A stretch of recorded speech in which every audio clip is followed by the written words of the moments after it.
everybody. I'm Tom Duvall. I'm the Injury Prevention Program Coordinator here at Safe Communities. I am pleased to welcome you all to the Ending Deaths from Despair webinar series. To our knowledge, it's the only one of its kind in the nation. On behalf of the Ending Deaths from Despair Task Force, I would like to thank you for joining us today and being part of the solution. The goal of this webinar series is to save lives in Dane County and help set a standard for communities around the nation grappling with deaths from despair, and help us understand what underlines these deaths from despair, and to provide tools to all workers who are trying to prevent these deaths. We are here also to lay the groundwork for continued conversations and action on how to make Dane County's mental health and substance use disorder treatment accessible, culturally competent, and effective to eliminate all deaths from despair. Today's presentation of the series is entitled Change is Possible, Life After Incarceration, presented by Anthony Cooper Sr. from Focus Interruption. Before we start today, I'd like you all to meet Anthony, a man who was once in prison for selling drugs, but has since turned his life around to become an advocate for change despite facing many challenges. Anthony has dedicated his life to helping others who are willing to make a positive change. Anthony understands the negative impact that drugs, violence, and crime can have on individuals, families, and communities. Determined to make a difference, Anthony has become a mentor and an advocate for those seeking to overcome challenges and build a new life for themselves. As a husband, father, and community leader, Anthony knows firsthand the importance of setting a positive example for the next generation. He believes that by showing others that change is possible, he can help create a better future for everyone by building relationships. Anthony's work has not gone unnoticed, and he's received numerous awards and recognitions for his efforts, including the 2019 City County MLK Humanitarian Award and the 2021 Wisconsin Leadership Community Choice Award, Nonprofit Leader of the Year. Anthony remains committed to helping others and showing them that they do not have to face their struggles alone through his work as president and founder of Focus Interruption, which focuses on community gun violence, and he's the vice president of reentry services for Nehemiah City Center of Urban Leadership for the last decade. And finally, with us today is Itina Johnson as our moderator. Itina Johnson is a project coordinator for Safe Communities, African-American Opioid Coalition. Itina's goal is to provide equal opportunities for those of underserved population. She works with the AAOC and Safe Communities to implement programs that will remove barriers and support efforts to end deaths from despair, prevent falls, and promote traffic safety initiative. Thank you again for all being here. Great. So, Anthony, we're here to talk about today, life after incarceration. Mm-hmm. And so, can you tell us a little bit about yourself, Anthony? Tell me something about you. I mean, I'm trying to think of the things that what Tom has definitely put out there very eloquently. Let me make sure I say that correctly. but then also the things that what some people may not know. I think okay, so let me just pull back just a little bit. One of the things, especially as far as not only just my incarceration, but also how I've been able to just navigate life. One of the things I want to make sure is said, I've not been able to do any of this by myself. Right. So, I mean, definitely from my faith, as well as, from my church family, other organizations from Nehemiah, also being able to connect the dots and build different relationships. My supportive wife, my supportive, even my son's mom, supportive as far as I kept navigating my life and trying to make something better out of myself, as well as my kids, at times where I think of being able to, at times where I should have been at home, but I'm working or trying to develop a different project or whatever the case may be. And also other community leaders throughout our community as well, from Michael Johnson to people who are, and these are all folks who I look up to, have navigated life with, Patrick Yates, I call him a big brother, Brett Walker, and others that where, Carla Gaines, Clyde Gaines, Cedric Morris, and so on and so forth. The list goes on and on and on, but again, I want to make sure that that's said, for people who are listening, and also for people who sometimes feel like they're in this space and there is no one but them. Right. Because, that's at times becomes a struggle as well, because of the simple fact it's like, all right, well, not only am I in this space, but I have to be able to figure this out by myself. Right. Because there, at times, especially for us as men, there are struggles, pride struggles of just saying, all right, how do I ask for help? How do I put myself out there where I at times I'm afraid, because I don't know how people are going to look at me. I don't know how people are going to perceive me in that moment, especially if they've been denied so many different times in just life, right? Because that's a whole nother process as well that you have to. And I would never tell anyone to get over it, but I will say you have to be able to navigate it the best way that you can, right? And as you continue to do that, other things do come out, because I learned the most when I really think about not only my incarceration, but also after my incarceration, but also how I was able to keep going forward. Is the fact of, one, being able to allow myself to be open, but also the other part of it is being able to making sure things are transparent. And not, for me, a big part of it was the fact that I never wanted my sons to see me back in prison. So that was my focus only in the beginning. But also then the rest of it is being able to understand life and what are some of the things that are important, outside of just working every day and pushing things forward, trying to really, I would say foster, and even when I say foster, I think of Jackie Hunt, right? Of what that actually looks like, of being able to say foster the relationships, and also be an example not only for my sons, but also to myself and also my peers. Mm-hmm. So tell me a little bit about your childhood history. What got you into your situation as a child, as growing up? Tell me something about your life. Tell me something about you.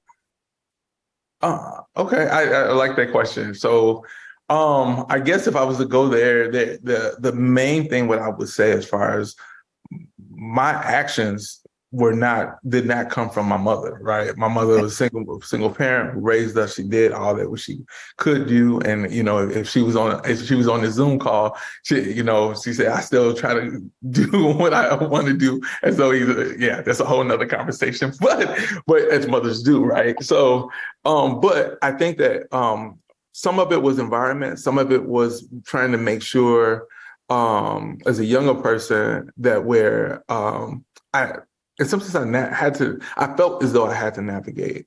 It wasn't that my mother wasn't there for me. It was just the whole thing. I also knew what was going on in our home. We, definitely, I knew what we didn't have, right? But also I looked at, I'm not gonna say I just looked at different ways of being able to have those things, but also as a young man, I did some of the different programs. I think of the Urban League programs, when the youth involvement programs that kind of started off giving me some other different exposure.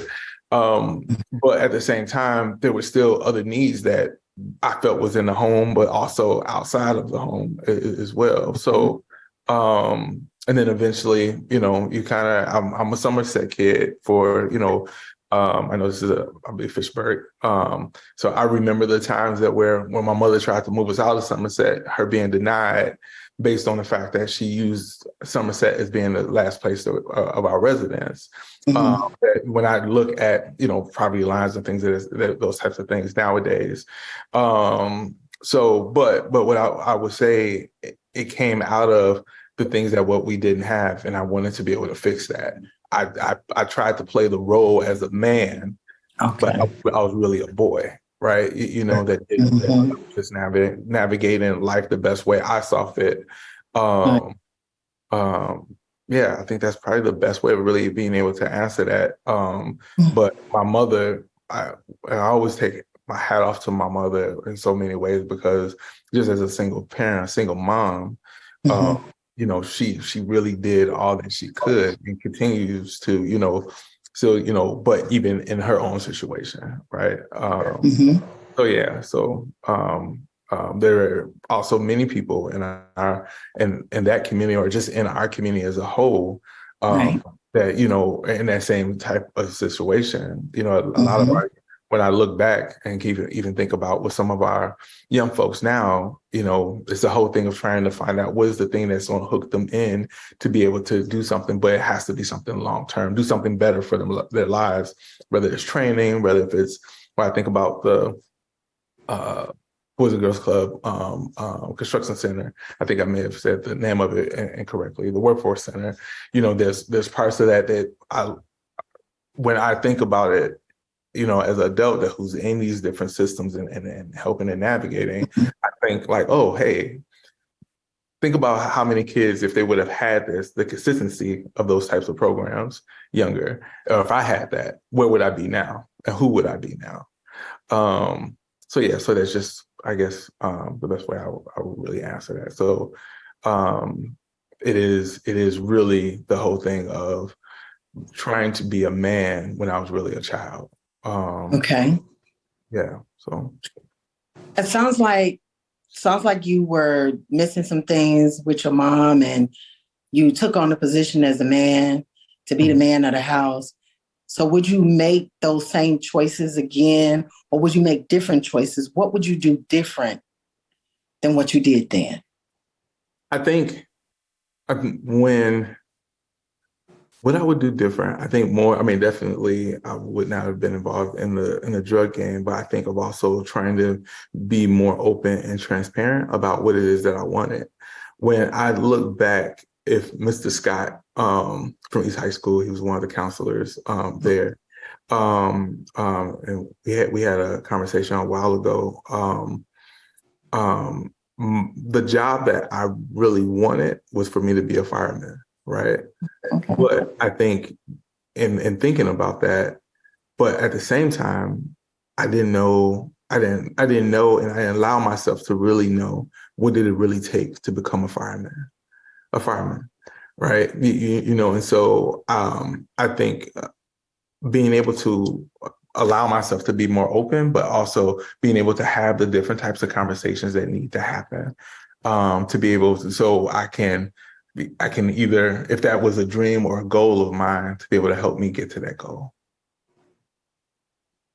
Okay, that sounds good. So when you was incarcerated, like when that happened to you, when you was incarcerated, what were your thoughts? How did you feel? My thoughts and my feelings, I think one of the main things is that I felt like I'll say this differently.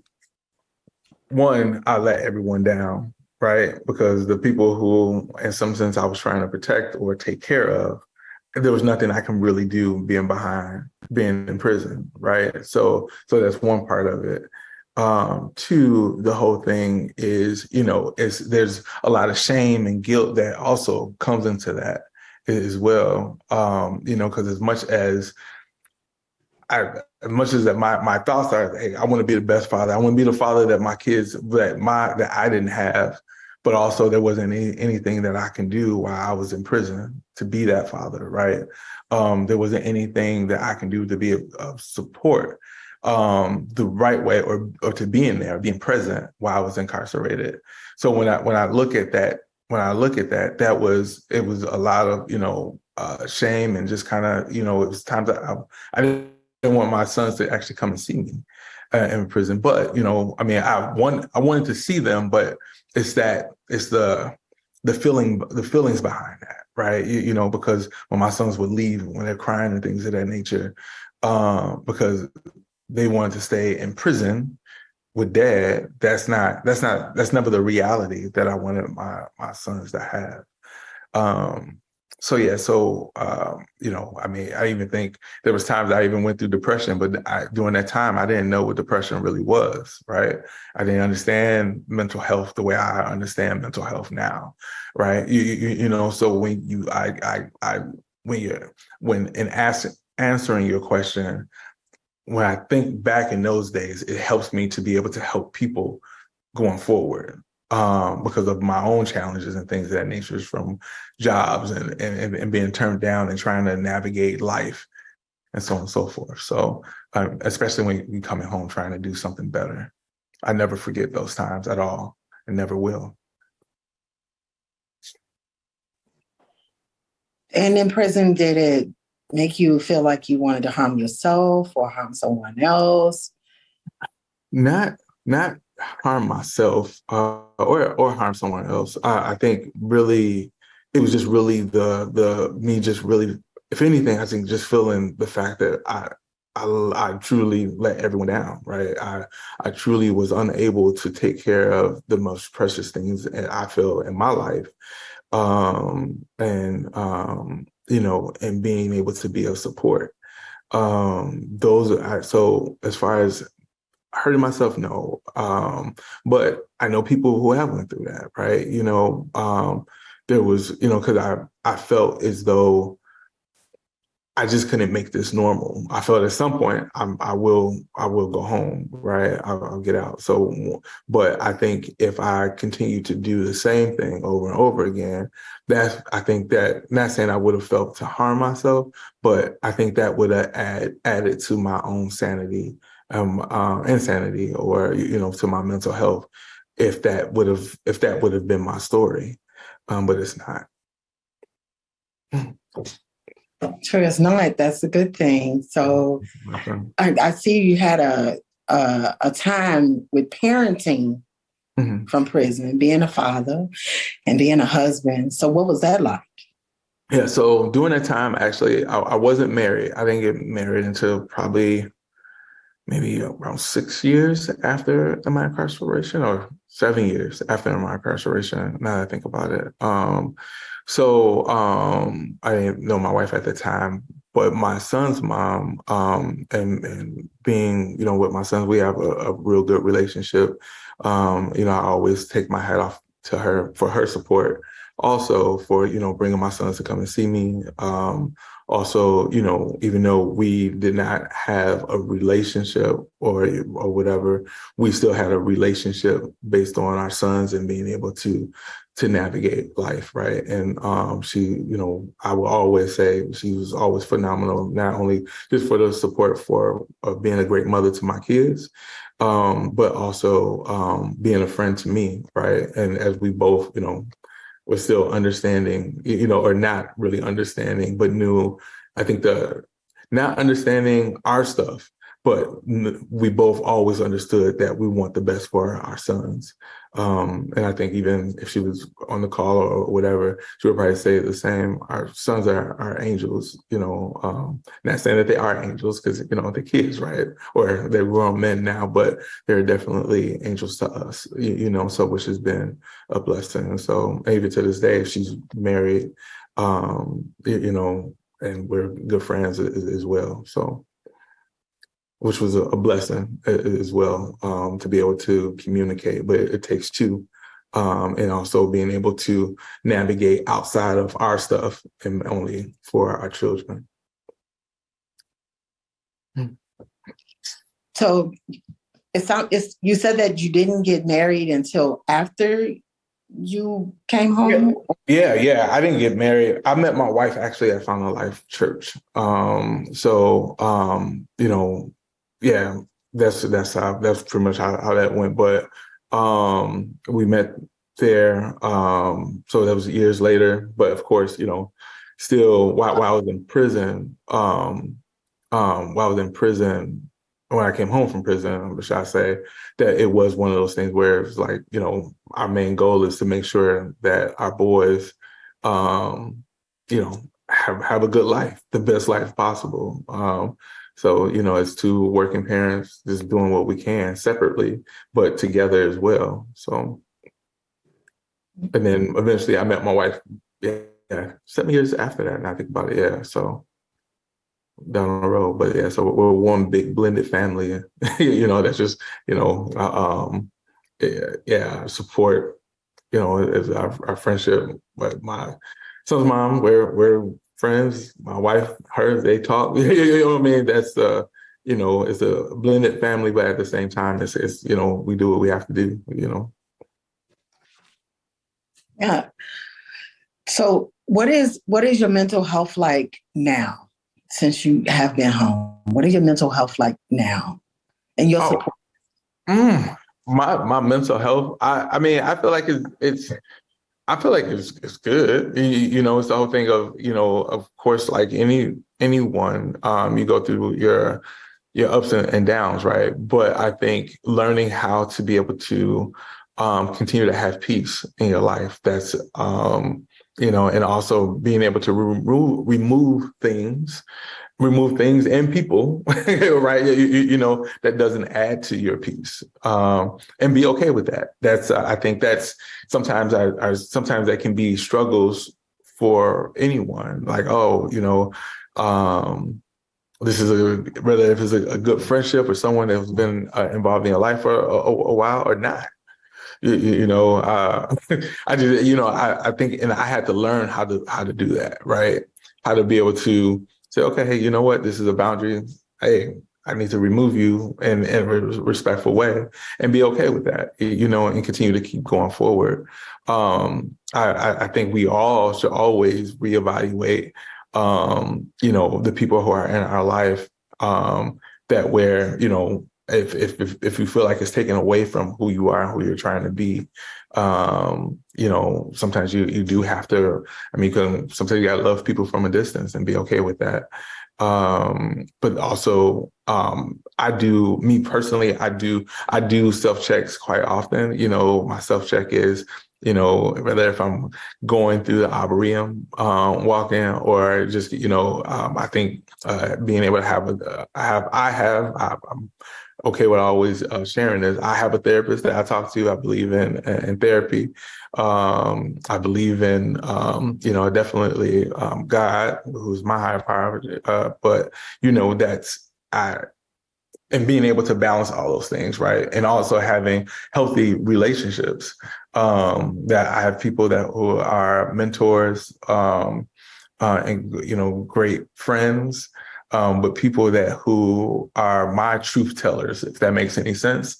People who are going to be straight up with me, but also can accept me being straight up with them as well. So, I have no problem with being very honest with people and kind of putting things out there, but also allowing them to do the same with me without it damaging our friendship. Sounds good. So do you promote that with your sons and your family? Yeah. Do you share that same aspect? Yeah, got to. My boys are 24 and 25. So with my sons, we, that's our, I don't know if you want to call it, that's our vibe. That's our thing, right? Because of the simple fact, one, we have to be able to talk in honesty, right? And also in our truth, because if we don't, you're always holding things in that at the end of the day, it's going to come out wrong, right? So, but also with my family, and friends and so on and so forth. Yeah, that's something I have to have in my life. If I can't do that, I honestly don't feel like there's a true connection. Even with Pastor G, he's my pastor as well as my CEO for Nehemiah. We talk in truth, right? And say how things are, right? But also we don't always agree. Mike Johnson is a good friend of mine too, so, there's, sometimes we may see something different, but we're able to still talk and with love, right? And be like, oh man, all right, hey, I get it. That's your opinion, whatever. And keep moving. Those are, I think that's the growth that we all have to have. If you don't, I'm not, I feel judgy if I'm saying, hey, if you don't have that, then that's not right. You know what I mean? But I think there's if you're willing to hear the truth and being able to tell the truth to each other, that's a thing that I feel people should have in their life, because it allows you to grow, but also it allows the people around you to grow as well. That's I often say when I'm talking in different scenarios, I always talk about the big C and the little c, right? Meaning community. My community, I will say everyone, for the most part, especially if we have a close relationship, we have to talk in the big C. You're a part of my community. We have those deeper conversations and so on and so forth, right? That's just, I think everyone needs to have that as much as possible. I got a chance to see a friend of my mom yesterday at a Southside event at the Urban League. Catherine Petrosing. Hopefully I said her last name correctly. She'll probably beat me up that if I didn't. But it was great to see her. But she's also a person, no matter what, has always talked in love. Been knowing her over 20 some years. But yeah, so much is a blessing. So. Are these some of your values that you obtained while you were incarcerated or once you came home? I think some of them, but then also some of them not, right? I think some of it came with just growth, right? Trying to be a better me, and be just a better person all in all, right? So I think, as we're, the thought is in life, we're all growing in one way or another. You have some, sometimes we're still doing the same thing that we've always done. But then also in that, there's things that change in that, because you learn from your mistakes. You learn from challenges. You learn from your challenges, but also you learn how to do things differently if you choose to. Because sometimes you may do something that everyone else and the grandmama may feel like as though, like, hey, you know what, like, man, you shouldn't have did that, right? But also it was okay for you. I think sometimes, I think that's where that self-check comes in, right? It allows us to be able to self-check ourselves and say, you know what, wait, man, there's some people in my life that hold value in my life that, they're calling something out, right? So how do we also be able to, maybe there is something that I'm not doing right, or maybe there's something I am doing right, because that happens in both ways. And I always think that you can learn something from everyone, no matter who they are, where they're from. You can, and honestly, even the age, right? There's something that they can teach you. And it's up to you whether or not if you grab onto it and being able to apply it to your life. I think, that's a part of growth more than anything. I think that was a part of my growth. I often tell people, especially, my guys who are out here in the community, the ones that I talk to that may be involved in other things, there's nothing different from me to them. I changed the hustle. I made it look different. I decided to say, okay, look, instead of me, if I can hustle 24 hours out there in the streets, I can go find a job somewhere where I may have to work 13, 14 hours or do that overtime, whatever the case may be. Those are the things that for me, I started to look at, like, that kept me out of prison. That kept me from going back to prison. Because my main focus was, I never want my sons to see that again.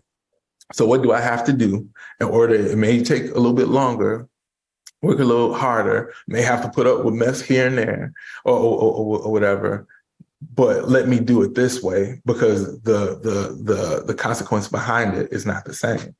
right? I don't have to worry about someone coming knock down my door. If they come and knock on my door, hopefully it's a delivery for some food because I'm hungry, right? Not because there's there's some other stuff going on or whatever. So I think that's also I think that's a part of not only growth, but then also there's a mental health check in that as well, right?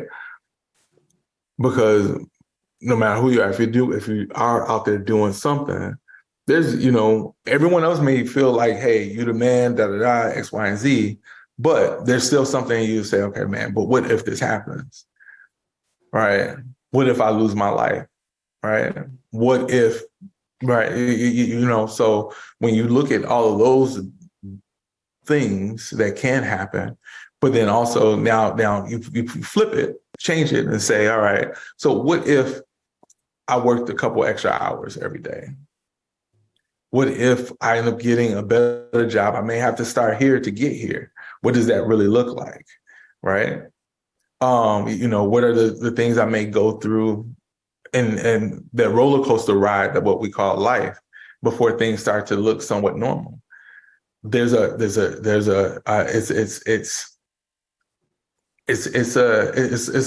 road that you have to kind of go, but also sometimes you may get lucky. You may find that right opportunity. You may find your niche. You may find that thing that what helps you and motivates you to be able to go forward, but go forward in a different way. There's many people that are out here who have done, say they're doing something wrong. They want to do something better, but yet hasn't had the chance to be able to do that or the opportunity to. So it's not, and if I say there's nothing different from us, except the channel is different because I've said I'm going to do something positive and keep doing something positive until, and keep moving forward. That's it. Yeah, keep moving forward. If you're trying to hold me back, let me go. Let me just keep moving forward. If there's a problem, I'd rather push you off me, right? and push you off me so I can continue going forward to be with the hope of being the best that I can be in whatever direction that I'm in. It's something that I share with people that all the time, like, hopefully this isn't one of your questions, but they ask me like, okay, well, what else are you going to do later on down the road? And I said, I don't know, but what I do know, I know God is not done with me yet either. I know that there's still more to my story, to my life story, that hopefully someone else can learn from, build from, and also do better. So that's my thoughts. The things that what I do now, even around violence prevention, my hope is that where all of that, what we've done and continue to grow with partners and things of that nature, that where at some point someone is going to come in, or I can be able to lift them up in a way that they can take it to a different level than what they're called to. That's everything that what we're, and I'm sorry, I'm giving you kind of just my own personal belief, everything that what we've done thus far, even with you being on here right now, and the people who are listening, I feel that we're all here for a bigger purpose. So, and because of that purpose, it is for us to share and do what we have so other people can learn. We all learn differently, right? Some people you're on the screen. Some people may, are picking up a book. But one of the things is we're all willing to learn in one way or another, regardless of what. If you've been to prison, if you've been to school, went through college, we all want to learn something. But sometimes we also have to be able to find that thing that that is applied to us, that is going to allow us to be who we are. And some people sometimes need a hand up in that as well. And we have to be okay with that. Yeah, we have to be okay with that. And you answered my question actually about, your goals, right? Like, and the support and stuff. But I want to know more about, did you have a reentry program that helped you once you were released from jail? No. So one of the things what I would say is that so all right. So this is I'm sorry, I had to move my chair a little bit. One one, reentry starts, and so just to kind of give everyone a real big picture of reentry starts day of incarceration. Reentry doesn't start 6 months of you prior to you coming home. Reentry doesn't start 3 months. I would even say a year. It has to start the day of incarceration, because if it doesn't start there, then a lot of times you're going to miss the ball, right? But because of the simple fact, incarceration, it doesn't just affect them, the person who is incarcerated. It affects everyone who's connected to them, right? In one way or another. That means I'm talking about your family, your home, your kids, your mom, the kids who look up to you, whatever the case may be. Your direct influence. Those are the things that you have to start thinking about. Or we have, and with my work, we definitely think of it in that way, right? But also, I think we need our systems to also think of it in that way as well. When I came home, the only person who, besides my family, as far as assisted me, was big man upstairs, right? Or whoever, what other people believe in, right? Because when I came home, it was pretty much I had my agent. That was it. That was my only relationship. As far as when it comes to the Department of Corrections, nowadays, I feel like there's some stuff that has changed, but there's also a lot of stuff that is still the same, which becomes a problem, right? You know what I mean? Because if we're not starting day of incarceration, then that's a challenge, because now you have people who, when they come home, they're trying to figure things out, right? But because of relationships and the work that what I do besides violence prevention work, I'm able to go inside the prisons as well as the county jail to be able to have different conversations and being able to see ways of support. And that's if that person wants that, because again, we're nonprofit. We're not forcing anything on anyone. But what we will do, we'll allow people to know you do not have to do this by yourself. So, and being a blessing with a phenomenal team of folks that are on the same page, that's if anything, that's what we do. We encourage and also provide the action behind it to be able to, with the help of being able to see, all right, through one of our programs at Nehemiah, with Man Up, during Christmas, what we'll get Christmas toys and whatnot, and actually give them to the families. We give them to the families because sometimes, we may have guys that say, "Hey, man, can you help me with X?" And we help in that way when we can, right? So through my work with Focus Interruption, there's ways of being able to help and support the families and being able to have those conversations, because it's so much stuff that we kind of tie people with, because you also have to think about our families are also going through that trauma as well. Yeah. Go ahead. I can talk all day, so I'm trying to. It sounds like a plan. Yeah, yeah. So that's why I say it's one of those things where coming home, because it's going to look different for everyone, even when the system has changed in somewhat. But there's a lot of that still kind of plays out to this day. But for me personally, I think by having a supportive family, and that support look like, like, hey, look, if you need to sleep on our couch, you need to do whatever, we want the best for you and we love you, right? You know what I mean? Of just hearing that, and also being able to look into my son's eyes, that was the motivation I needed more and more. And by getting that, that's a big part of who I am today. So what type of resources would you say that we need here in Dane County? Well, good question. I like that. So I think, of course, the basics, housing, jobs, job support. And I say job support because of the simple fact, you have some people that may have never have really had a real job, right? So what does that look like? You have to be at work, let's say 9 o'clock, you need to be there at $850, right? And being able to have those discussions. You need budgeting. How do you do a budget and things of that nature? Practices to be able to at least help, but make it simple, right? Make it simple in a way to be able to help people navigate.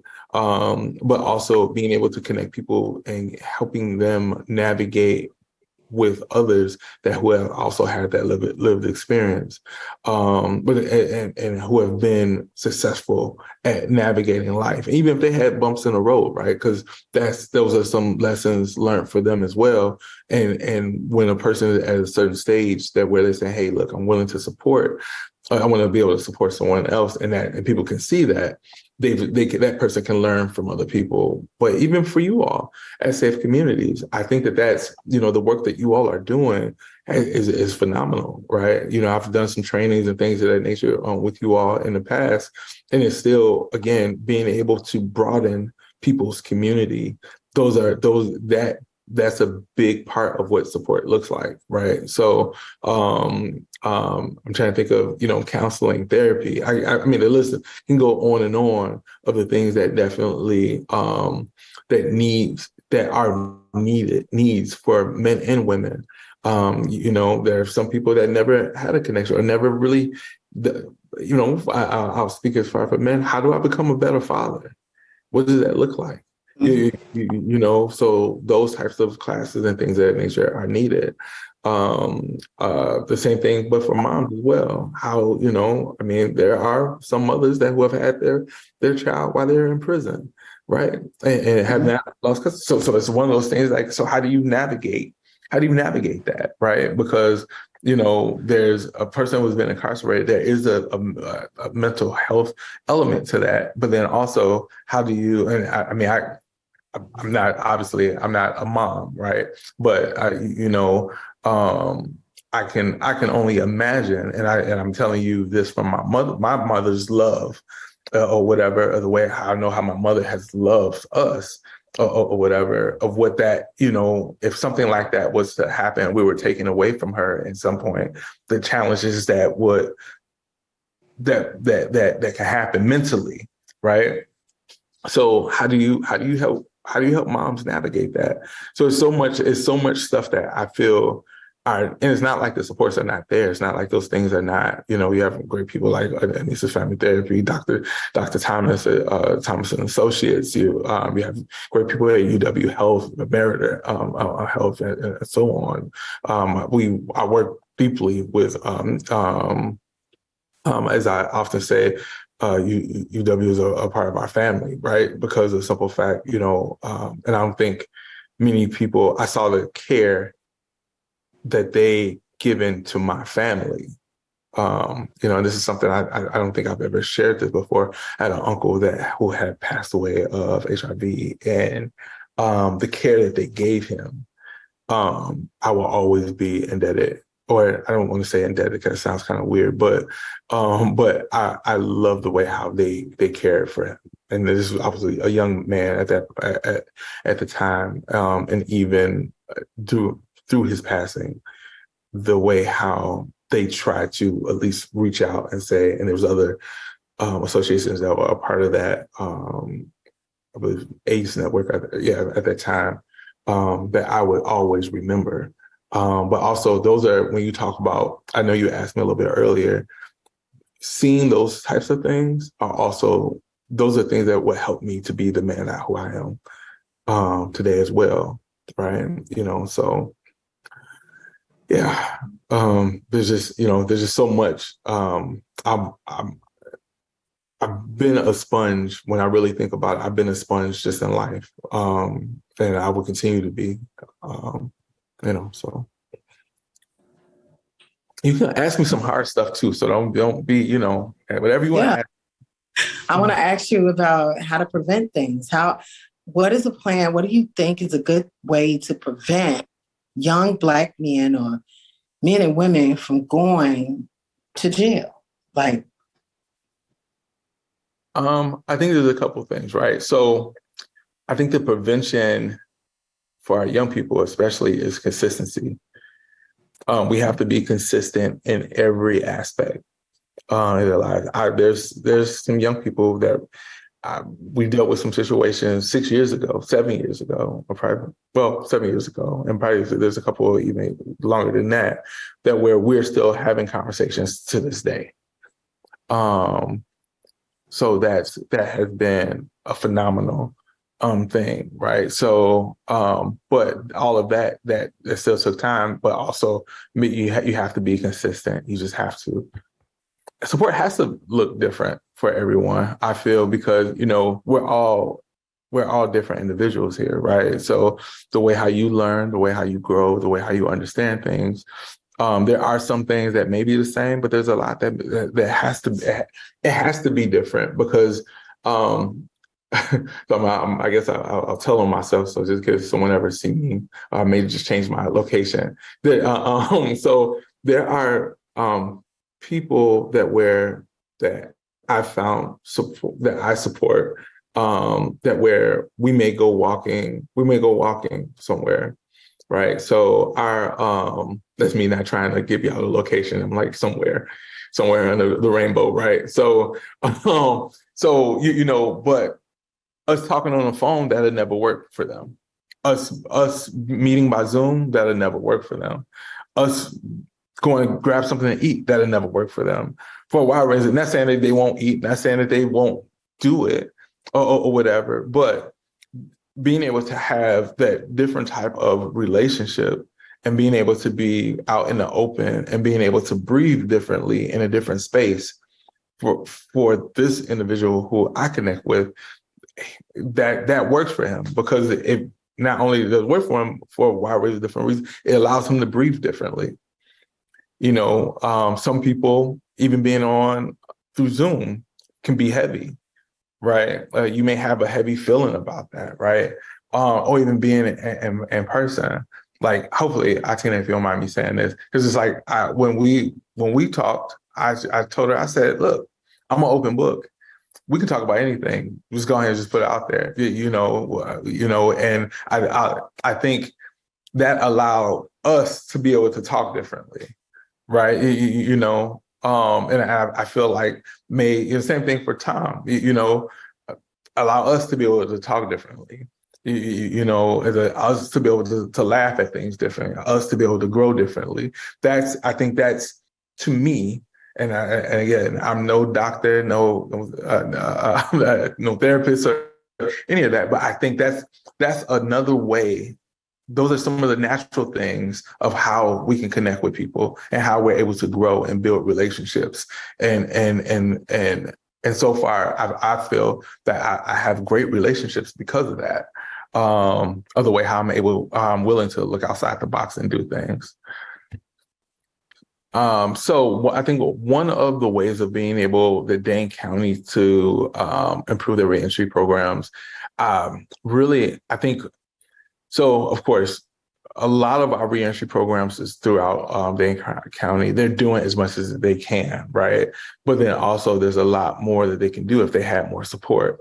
And that means financial support, of course, that's a need, but then also being able to help in ways of being able to be consistent with that person, but also allow our reentry programs to be interweaving into the criminal justice system. I think it's important.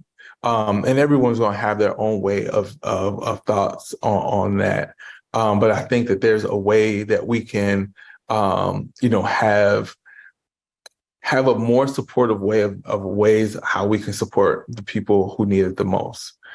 Through our reentry efforts. Because again, going back to what I mentioned earlier, there's so many things that what we have to make sure that we're doing more of. That means job support, right? That means having employers understand the fact that we're not trying to drop you off. And this is what a lot of employers that I've worked with, they like the fact that I'm not trying to just drop someone off to your job site to be, to their only employee, right? Eventually they are your employee, but at the same time, we want to find ways of being able to support you as the employer who is trying to navigate this different reality for at times that may be for their employer, but also being able to work with the person while they're there as well, because for some people there's a fear, right? There's a fear that's not talked about. How do I talk to my employer hey, I'm having some additional challenges and I don't really want to bring that to work, but at the same time, my requirement is that I show up to work every day, right? So man, maybe I need someone who I can probably talk to right now.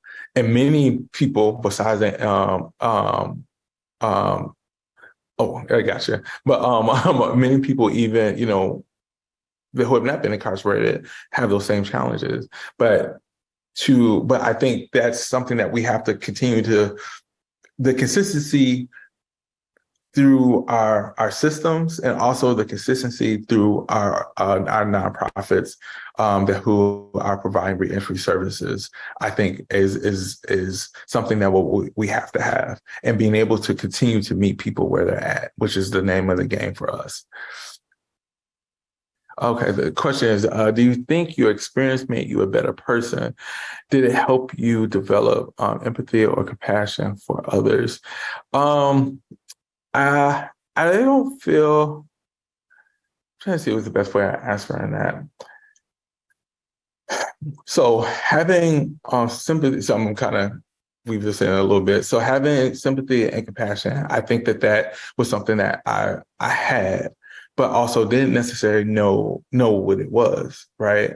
Because a lot of times for younger people as well as others as well, it's like, hey, I'm doing what I have to do to get by. I'm doing what, right? My incarceration, I don't feel necessarily made me a better person, but it did make me think, look at things a little differently at times too. But I wouldn't say that was better. There was people who I was incarcerated with that were the fact that that was their first time seeing their son, their child, that they didn't, or for some didn't know that was their child, or that, they lost connection with their child's mother, and now son is in prison, and then the father is in prison, and then they find out on a visit that, hey, this is your child, right? So, I think that I think one, being able to open up my eyes and really be who I am, and as I would say, being able to really explore my own God-given talent, but then also being able to allow myself to be open as well, because the way I may share and talk now, I was not all that good. I was not that guy, right? I'm just gonna keep pushing and do what I have to do.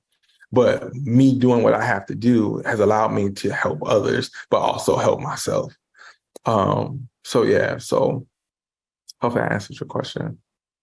Well, looking at the clock, it seems that we're about out of time. If there are any more questions, we are available via email or phone call.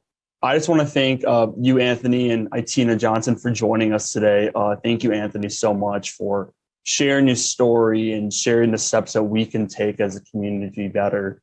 So again, thank you for putting this together and being a part of it. I also want to thank all of you. I want to thank all of you out there for joining us today, either watching live or watching the recording.